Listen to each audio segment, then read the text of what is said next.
akuntansi. Menarik.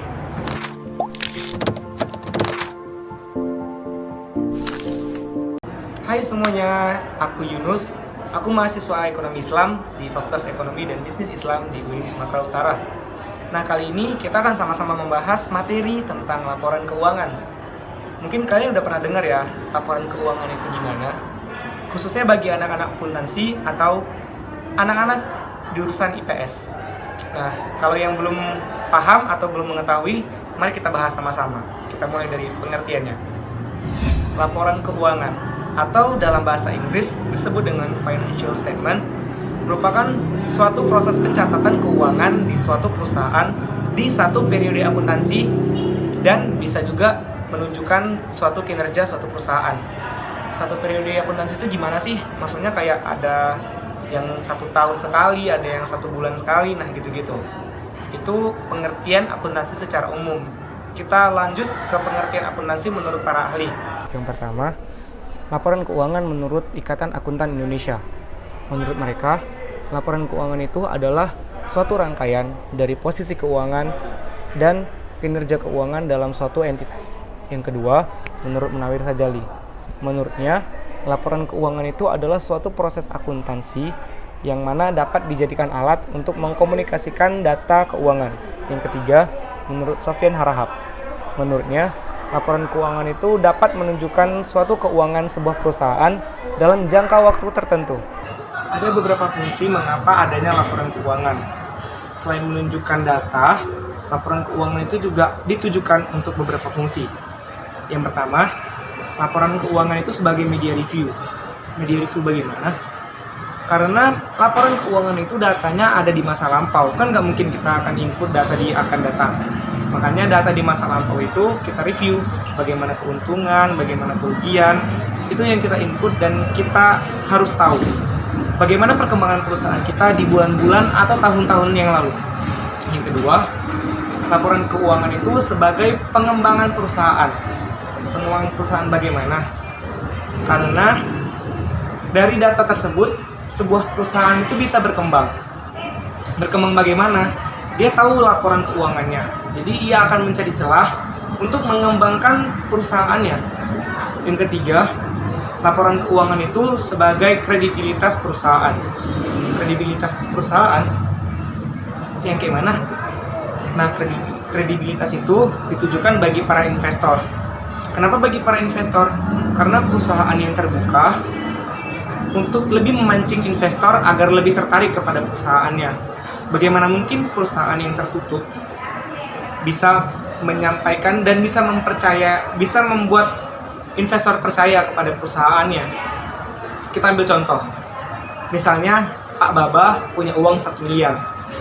Dia punya 2 perusahaan tujuan untuk dia berinvestasi. Perusahaan yang pertama, perusahaannya terus-terusan berkembang. Tetapi ia nggak menunjukkan laporan keuangannya. Jadi kita nggak tahu kapan rugi, kita nggak tahu kapan untung. Ketika untung, kita nggak tahu berapa persen kita dapat. Tapi ketika rugi, kita nggak tahu kemana uang kita tiba-tiba hilang. Nah, perusahaan yang kedua, dia mempunyai catatan keuangan dengan sangat baik. Dari pencatatan keuangan dari laba, dari utang, dari modal, dari biaya karyawan, dan segala macamnya, itu dibuat dengan lengkap. Nah, jadi ia tahu berapa persen ketika perusahaan naik, berapa persen dia dapat, ketika perusahaannya turun, ia tahu kemana uangnya akan pergi. Jadi makanya itu yang lebih berpotensi untuk Pak Baba ini menginvestasikan uang 1 miliarnya itu kepada perusahaan yang B. Kalian juga pasti begitu. Halo, perkenalkan, nama saya Andri. Saya akan melanjutkan penjelasan dari teman kita yaitu Yunus Sofyan. Baiklah, saya akan menjelaskan sedikit tentang karakteristik kualitatif laporan.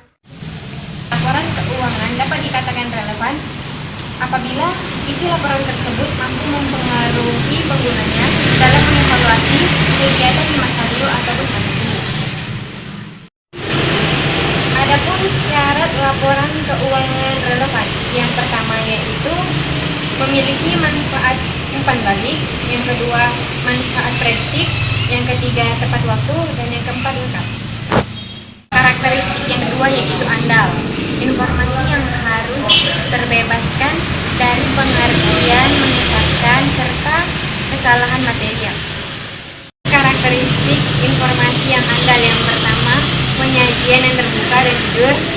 kedua dapat dipertanggungjawabkan, dan yang ketiga netral. Karakteristik yang ketiga yaitu dapat dibandingkan. Pengguna harus dapat membandingkan laporan keuangan entitas antar periode guna meneliti kecenderungan kedudukan serta kinerja keuangan dan perubahannya secara relatif. Yang keempat yaitu dapat dipahami.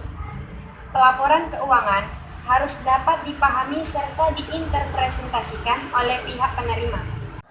Assalamualaikum warahmatullahi wabarakatuh. Perkenalkan, nama saya Fajar Nugraha, saya dari kelas Ekonomi Islam 2F. Jadi di sini saya akan menjelaskan mengenai jenis-jenis laporan keuangan. Mungkin sebelumnya kalian sudah mengetahui laporan keuangan yang kalian tahu gitu. Ya, seperti laporan keuangan tentang untung atau ruginya sebuah perusahaan atau yang lain-lain gitu. Jadi langsung saja jenis laporan keuangan yang pertama itu ada neraca.